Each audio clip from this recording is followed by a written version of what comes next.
지금 화장대에 놓인 그 토너요. 그렇게 쓰시면 얼굴 폭삭 늙습니다. 농담 아니에요. 요즘 토너 스킨 쓰지 마라, 필요 없다 말이 많죠. 아니 잠깐, 근데 누군 또 꼭 쓰라고 하고 도대체 뭐가 맞는지 헷갈리시죠? 여러분 솔직하게 답해보세요. 지금 이 토너 왜 쓰는지 아세요? 세안 후에는 원래 바르는 거니까 안 바르면 뭔가 허전해서 이러시는 분들 반 이상은 토너를 써서 오히려 피부를 늙게 만들고 계실 수 있습니다. 진짜예요. 오늘 이 영상 하나로 끝내드릴게요. 토너, 여러분은 써야 하는 사람일까요? 끊어야 하는 사람일까요? 딱 정해드릴게요.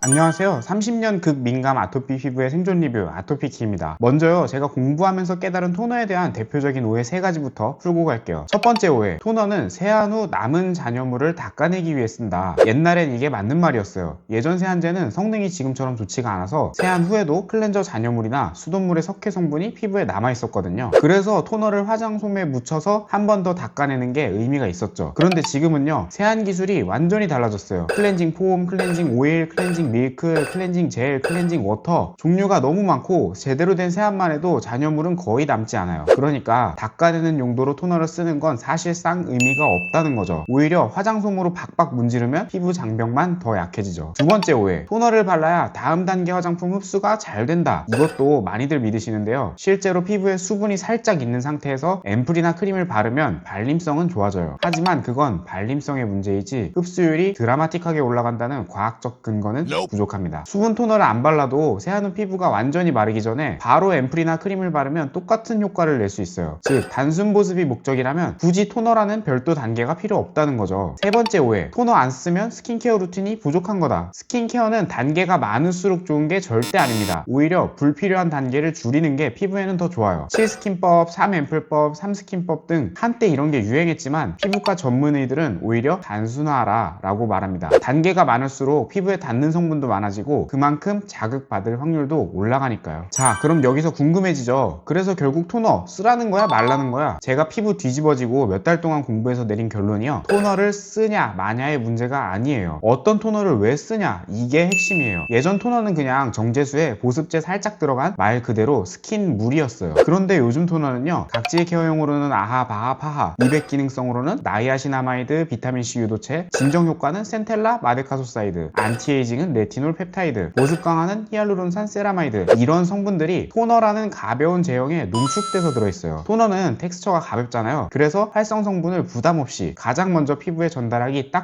좋은 매개체가 됩니다. 즉 토너의 본질이 바뀐 거예요. 물을 한 번 더 바르는 단계가 아니라 기능성 성분을 전달하는 첫 관문으로요. 자, 그럼 이제부터 진짜 본론, 피부 고민별로 어떤 토너를 써야 하는지 알려드릴게요. 현재 겪고 있는 피부 고민이 뭐냐에 따라서 어떤 성분이 든 토너를 써야 하는지, 그리고 그 성분이 가장 잘 들어간 실제 제품까지 5가지 유형으로 정리했어요. 스크린샷 준비하세요. 첫 번째 유형입니다. 각질, 모공이 답답한 피부, 폴라 초이스 스킨 퍼펙팅 바하 리퀴드. 바하 토너의 교과서. 바하라는 성분이 박박 문지르지 않아도 피지를 살살 녹여내요. 이 제품 임상 데이터와 신뢰도 면에서 바하 토너의 정석 같아요. 향료, 색소 다 빼고 오직 모공 청소 하나에만 집중한 제품입니다. 코 블랙헤드가 답답한 분, 만지면 까슬까슬한 각질 피부, 화장이 잘 안 먹는 지성 복합성 피부에게 추천합니다. 주의할 점은요, 매일 바르시면 안 좋고요, 주에 2, 3회부터 시작해서 늘려나가세요. 그리고 바하 성분을 쓴 다음 날은 자외선 차단제 무조건 필수예요. 안 그러면 오히려 색소 침착이 생길 수 있습니다. 두 번째 유형, 칙칙함과 색소 침착. 원싱 나이아신아마이드 10% 토너. 성분이 완전 심플해요. 미백 모공에만 집중한 군더더기 없는 토너입니다. 이 토너의 매력은 단순함이에요. 전성분이 단 4가지, 정제수 포함해서요, 나이아신아마이드를 10% 고함량으로 때려박았는데 다른 거 다 뺐어요. 불필요한 화학 성분이 피부에 닿는 걸 최소화한 거죠. 그래서 어떤 스킨케어 루틴이랑도 잘 어울려요. 이런 분께 추천드려요. 기미 잡티가 신경 쓰이시는 분, 여드름 자국이 안 빠지는 분, 피부톤이 칙칙하고 어두워 보이는 분. 주의해야 할 점은요, 나이아신아마이드 10%는 피부가 예민하신 분들은 자극이 있을 수 있으니까 첫 2주는 격일로 사용해보시고 트러블이나 홍조가 없으면 매일 사용으로 늘려가세요. 세 번째 유형은요, 붉은기, 민감 피부, 스킨천사 마다가스카르 센텔라 토닝 토너. 물 대신 병풀즙으로 만든 토너예요. 거의 한 병이 통째로 진정 성분이에요. 거기에 분자가 큰 파하가 자극 없이 미세각질을 정돈해주고요, 약산성이라 부담도 적습니다. 새 화장품만 쓰면 따끔거리는 분들도 이건 데일리로 안심하고 쓸 수 있어요. 이런 분께 추천드려요. 자주 빨개지는 홍조 피부, 환절기마다 트러블 올라오는 분, 새 화장품에 쉽게 따가움을 느끼는 민감성 피부. 주의해야 할 점은요, 진정용이라 자극 성분이랑 같은 날 겹쳤으면 효과가 반감돼요. 피부 진정시키는 날엔 진정에만 집중하세요. 네 번째 유형입니다. 속건조, 푸석함. 소리든 다이브인 저분자 히알루론산 토너. 물을 끌어오고 새지 않게 하얗게 가둬줍니다. 저분자 히알루론산이 피부 깊숙이 물을 끌어다 놓고 세라마이드 MP가 그 물을 가둬줍니다. 올리브영 베스트셀러 자리를 오래 지키고 있는 이유가 있어요. 보습 토너 하면 콧물 같은 미끈거림, 모공 답답한 느낌 싫어하시잖아요. 이 제품은 완전한 물 제형이에요. 가볍게 발리는데 보습은 묵직한 그 모순을 풀어낸 제품이에요. 이런 분께 추천드립니다. 뭘 발라도 당기는 속건조 피부, 화장하면 들뜨고 푸석해 보이는 분, 환절기마다 피부 컨디션 무너지는 분. 주의할 점은요, 보습 토너 단독으로 끝내지 마시라는 거예요. 위에 크림으로 한 번 더 잠가줘야 수분이 오래 유지됩니다. 토너 다음 단계가 필수입니다. 다섯 번째 유형은요, 주름 탄력 웰라주 하이퍼 펩타이드 스킨 부스터 토너. 피부과가 만든 안티에이징 입문템입니다. 웰라주는 피부과 클리니컬 스킨케어로 검증된 브랜드예요. 콜라겐 합성을 돕는 펩타이드와 식약처 인정 주름 개선 성분인 아데노신을 가벼운 토너 한 병에 담았어요. 보통 안티에이징 제품 하면 세럼, 앰플처럼 무겁고 끈적이는 제형이잖아요. 근데 이건 세안 후 가장 처음 닿는 부스팅 워터 형태예요. 이런 분들께 추천드립니다. 눈가 잔주름이 보이기 시작한 분, 피부가 처지는 느낌이 드는 30,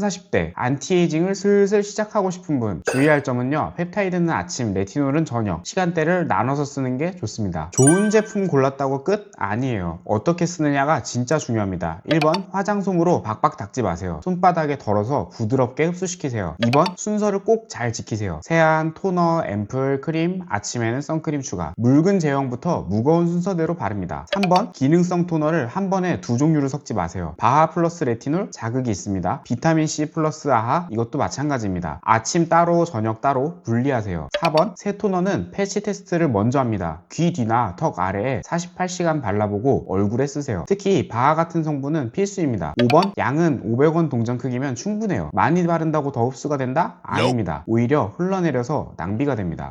그리고 이것도 하나 짚고 갈게요. 토너 스킨 카테고리는 아니지만 요즘 물 타입 에센스, 거품 세럼 등 엄청나게 많이 나오잖아요. 대표적으로 바이오더마 하이드라 비오 에센스 로션, 보시다시피 에센스라고 써있지만 토너 스킨이랑 엄청 다른 제형이 아니에요. 저도 뒤집어진 시기엔 이걸 퍼스트로 쓰고 있는데요. 여러분들도 자신이 잘 맞고 필요하다 싶은 성분의 제품이 토너 스킨으로 분류돼 있지 않아도 첫 단계로 사용하셔도 괜찮아요. 사실 토너, 스킨, 에센스, 세럼 이 모든 분류는 화장품 회사들이 만들어낸 마케팅 용어에 가깝거든요. 중요한 건 묽은 제형을 먼저 바르시면 된다라는 겁니다. 쓰시는 제품 중에 묽은 제품이 있다면 굳이 토너 스킨을 추가할 필요는 없으니까 필요에 맞게 잘 선택하시면 되겠습니다. 자, 오늘 결론 한 줄로 갑니다. 토너 무조건 써라? 틀렸어요. 토너 끊어라? 그것도 틀렸어요. 본인 고민에 맞는 유효 성분 들어간 토너라면 쓸 가치 있습니다. 저도 피부가 뒤집어지고 나서야 깨달았어요. 아무 토너나 바르는 게 아니라 내 피부 상태에 맞춰서 골라서 써야 한다는 걸요. 피부가 완전히 뒤집어졌다? 그러면 바이오더마 같은 수분, 진정 성분이 많이 함유된 에센스 계열로 각질, 미백, 진정, 보습, 안티에이징 해결하고 싶은 고민이 있다면 그 성분이 농축된 토너 한 병이 진짜 큰 차이를 만듭니다. 오늘 알려드린 5가지 다시 정리할게요. 첫 번째, 각질 모공 바하 성분 들어간 폴라초이스 스킨 퍼펙팅 바하 리퀴드. 두 번째, 미백 색소 침착 나이아신아마이드 10%가 들어간 원식 나이아신아마이드 10% 토너. 세 번째, 민감 붉은기 병풀 파하 성분이 들어간 스킨천사 마다가스카르 센텔라 토닝 토너. 네 번째, 속건조 장벽 저분자 히알루론산과 세라마이드가 들어간 토리든 다이브인 저분자 히알루론산 토너. 다섯 번째, 주름 탄력 펩타이드와 아데노신이 들어간 웰라주 하이퍼 펩타이드 스킨 부스터 토너. 자신의 피부 상태를 한번 점검해 보시고요. 딱 한 가지 고민에 맞는 토너 하나만 잘 골라서 쓰세요. 나는 해당되는 게 많아서 여러 개 동시에 쓸래요? 절대 안 됩니다. 욕심내지 마시고 천천히 자신의 피부에 맞춰서 하세요. 피부과에서 비싼 시술 받으시는 게 아니라면 피부는 정말 오랜 시간 공들이는 게 중요해요. 오늘 영상이 도움이 되셨다면 좋아요, 구독, 알림 설정 부탁드릴게요. 댓글로 피부 고민이나 궁금한 부분 남겨주시면 답글이나 다음 영상 주제로 더 디테일하게 다뤄볼게요. 감사합니다.